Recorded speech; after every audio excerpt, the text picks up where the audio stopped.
আবারও চলে আসলাম নতুন কিছু বানানোর জন্য। তো আজ বানিয়ে ফেলবো কাঁঠালের তরকারি। তো প্রথমেই কড়াইয়ে আমি জল দিয়ে নিলাম। এরপরে কাঁঠালটাকে ভালো করে কেটে ধুয়ে বেছে নিয়েছি।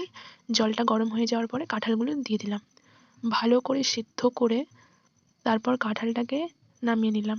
এরপরে কড়াইয়ে সরিষার তেল দিয়ে ভালো করে তেলটা গরম হয়ে যাওয়ার পরে তাতে দিয়ে দেবো জিরা আর দিয়ে দিব শুকনো লঙ্কা। সেদ্ধ করা কাঁঠালগুলো এবার দিয়ে দেবো তেলের মধ্যে, তারপর ভালো করে ভেজে নেব। দেখতেই পাচ্ছ যে কাঁঠালটা লাল লাল হয়ে আসছে ভাজার জন্য।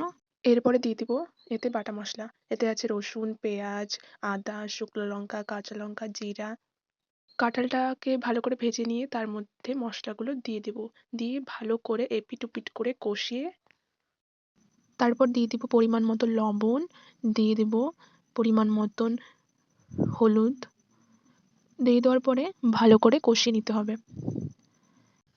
তরকারিটা ভালো করে কষিয়ে নেওয়ার পরে তার মধ্যে দিয়ে দেব পরিমাণ মতন জল।